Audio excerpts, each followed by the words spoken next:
శ్రీకృష్ణ పరబ్రహ్మణే నమః. అరుణాయ నమః, అచలాయ నమః, రమణాయ నమః, రామకృష్ణాయ నమః, శ్రీదత్త గురుభ్యో నమః. మనం రోజుకొక శ్లోకం శివానందలహరి చెప్పుకుంటున్నాం.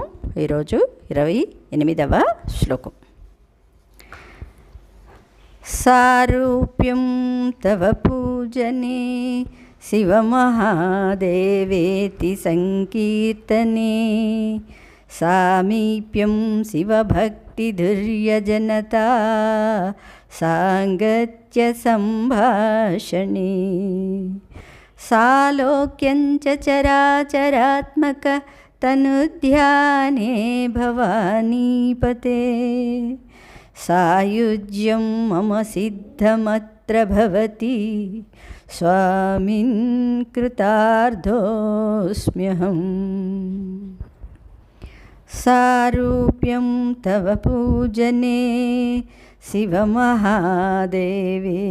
సంకీర్తనే సామీప్యం శివభక్తిధుర్యజనతా సాంగత్య సంభాషణే సాలోక్యం చ చరాచరాత్మక తనుధ్యానే భవానీపతే సాయుజ్యం మమ సిద్ధమత్ర భవతి స్వామిన్ కృతార్థోస్మ్యహం. సారూప్యం తవ పూజనే శివమహాదేవేతి సంకీర్తనే సామీప్యం శివభక్తిధుర్యజనతా సాంగత్య సంభాషణే సాలోక్యం చ చరాచరాత్మక తనుధ్యానే భవానీపతే సాయుజ్యం మమ సిద్ధమత్ర భవతి స్వామిన్ కృతార్థోస్మ్యహం. ఇక్కడ భక్తిని 4 విధాలుగా చెప్పారు. అంటే భక్తి ఎలా పరిపక్వ స్థితికి వస్తుంది? సారూప్యం, సామీప్యం, సాలోక్యం, సాయుజ్యం. అంటే ఫస్ట్ రూపాన్ని కదా ఇక్కడ పూజిస్తారు కదా. సరే, అర్థం చెప్పుకుందాం. భో స్వామిన్, ఓ సర్వాధ్యక్షుడా, తవ నీ యొక్క పూజనే సారూప్యం అంటే సమాన రూపము పొందుటయు శివమహాదేవేతి సంకీర్తనే హే శివ, హే మహాదేవ అని ఇట్లు కీర్తించినప్పుడు సామీప్యం సమీపముందుండుటయు శివభక్తి ధుర్య అంటే ఈశ్వర భక్తి అనుభావమును వహించుచున్న జనత అంటే జనసమూహము యొక్క సాంగత్య సంభాషణే సహవాసము సల్లాపము కలిగినప్పుడు సాలోక్యం ఒక లోకమునందుండుటయు హే భవానీపతే, హే సంభమూర్తి, చరాచరాత్మక అంటే స్థావర జంగమ రూపమైన తను మూర్తి యొక్క ధ్యానము చేసినప్పుడు సాయుధ్యం నీతోడ ఐక్యమును మమ నాకు అత్ర ఈ జన్మయందు ఈ జన్మమందు సిద్ధం భవతి సిద్ధించుచున్నది. అత కనుక అహం నేను కృతార్థ ధన్యుడను అస్మి అగుచున్నాను అన్నారు. అంటే ఈ జన్మలోనే పరమాత్మని పొందడానికి ప్రయత్నించాలన్నమాట జీవుడు. జగత్ప్రభు నీ పూజయందు సారూప్యము. ఎవరిని మనం పూజిస్తున్నాం? మనస్సులో ఎవరిని ధ్యానించి పూజిస్తున్నాం? రామకృష్ణ పరమహంస అంతే కదా. అమ్మవారిని పూజిస్తే అమ్మవారే అయిపోయారు, ఆంజనేయుడిని పూజిస్తే ఆంజనేయుడే అయిపోయారు. అంటే ఏ రూపాన్ని ఆరాధిస్తే వీళ్ళు కూడా ఆ రూపాన్ని పొందుతారన్నమాట. అది నీ పూజ యందు సారూప్యమును, నీ నామ సంకీర్తనమందు సామీప్యము. అంటే నీతో ఉన్నట్టే ఉంటుంది కదా. నామ సంకీర్తన చేసినప్పుడు అక్కడ పరమాత్మ వేరు, తాను వేరు. అంటే అక్కడ ఆనందాన్ని అనుభవించే స్థితి. అందుకని దాన్ని నామ సంకీర్తనకి సామీప్యము. నీ భక్తులతో కూడి కథా కాలక్షేపములు చేయుట వలన సాలోక్యము. అప్పుడు ఎవరి గురించి చెప్పుకుంటే వాళ్ళే అయిపోతారు కదండి. అంటే యద్భావం తద్భవతి అన సాలోక్యము. చరాచరాత్మకమైన నీ మూర్తి ధ్యానమందు సాయుధ్యమును కూడా నాకీ లోకమందే దయచేయుచుంటివిగాన ధన్యుడనైతిని అన్నారు. అంటే కృష్ణయ్య చెప్పారు కదా, ఆర్థో జిజ్ఞాసు అర్థార్థి జ్ఞాని చ భరతర్షభ అని భగవద్గీతలో భక్తులు 4 రకాల వాళ్ళు ఉంటారని చెప్పబడింది. కొంతమంది ఏంటి అప్పటికప్పుడు పూజ చేసుకొని వెళ్ళిపోతారు. కొంతమంది పరమాత్మ గురించి చర్చ చేస్తారు. ఇంకా కొంతమంది పరమాత్మతోనే అంటే వాళ్ళే వీళ్ళు అయిపోతారు. దాన్ని ఏమంటారు? ఉపాసన అన్నమాట కదా. రామకృష్ణులు అలాగే చేశారన్నమాట. అలాగా భక్తిలోని 4 రకాలు.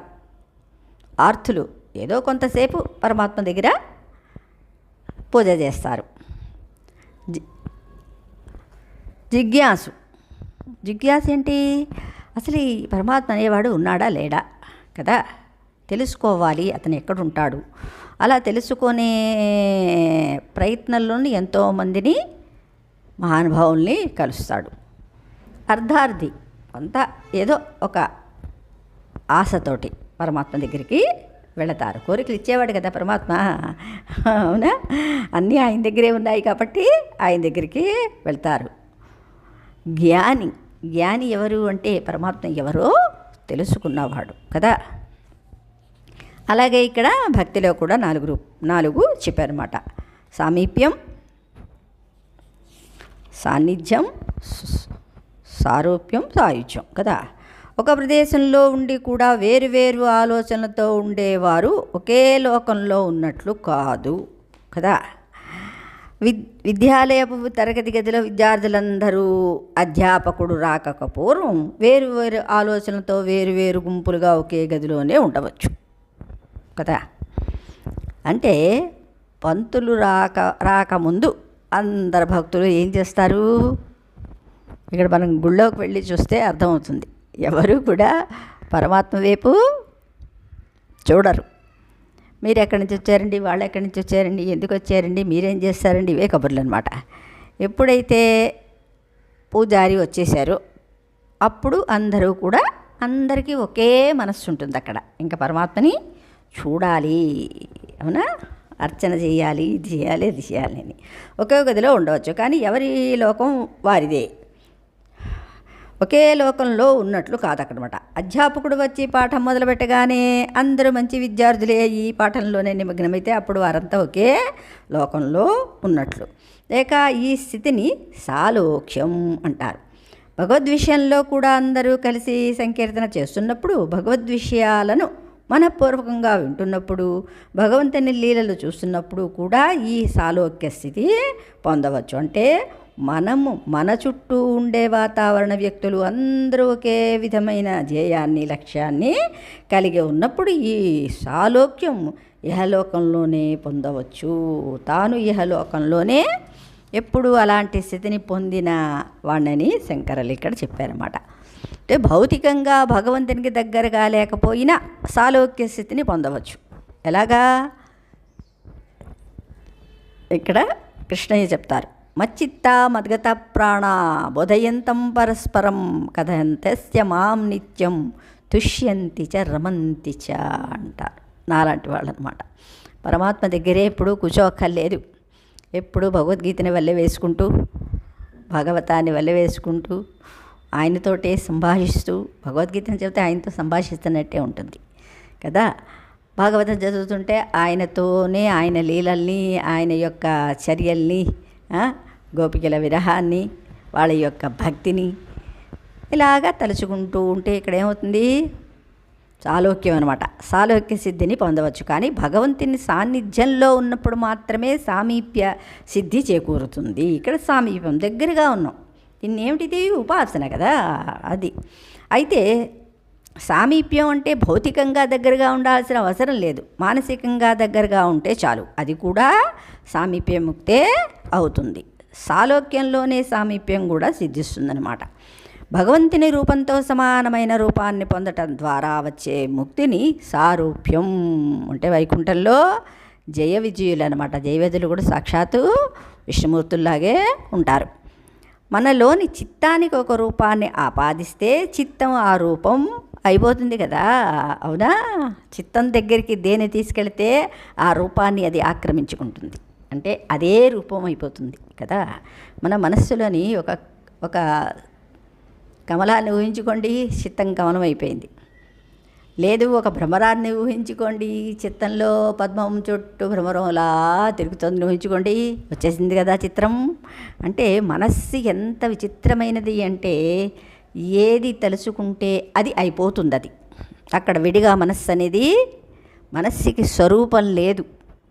నువ్వు ఏది అనుకుంటే అది అయిపోతుంది అన్నమాట, అవునా? అందుకనే మాయా అన్నారు మనస్సుని. ఇది చిత్త లక్షణం. ఒక దేవతను ఆరాధిస్తున్నప్పుడు, పూజిస్తున్నప్పుడు న్యాస ప్రక్రియ ద్వారా ఆరాధ్య దేవతతో సారూప్యం పొందటం జరుగుతుంది. శివుణ్ణి పూజించి ధ్యానం చేస్తే శివోహం అనగలిగే స్థితి వస్తుంది. రామకృష్ణ పరమహంస ఏ దేవతను పూజిస్తే వారి రూపం ప్రాప్తించేదట. హనుమంతుడి ఉపాసన చేసినప్పుడు ఆయనకు కొద్దిగా తోక కూడా వచ్చినట్లు చెప్పారు. చదివిన వాళ్ళకి తెలుస్తుందన్నమాట. జయ విద్యలకు వచ్చిన ముక్తి కూడా సారూప్య ముక్తి కిందకే వస్తుంది. అందుకే వారిరువురును విష్ణుమూర్తిలాగానే శంఖచక్ర గదాది చిహ్నాలతో వైకుంఠ ద్వారానికి ఇరువైపులా ఉంటారు. తర్వాత హిరణ్యాక్షుడు హిరణ్యకశిపుడు ఏమయ్యారు? ఆయనలో ఐక్యమైపోయారు కదా. ఇది సాయుధ్యం అన్నమాట.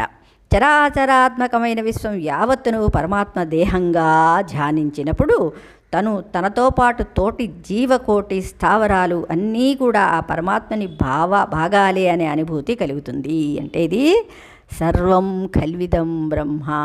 ఫస్టు నేను అనే అనుభూతి కలగాలి కదా, అహం బ్రహ్మస్మి అనుభూతి. అంటే దీన్ని సామీప్యం, పరమాత్మ దగ్గరికి సామీప్యం అనమాట. తర్వాత సారూప్యం, తర్వాత సాయుధ్యం అనమాట.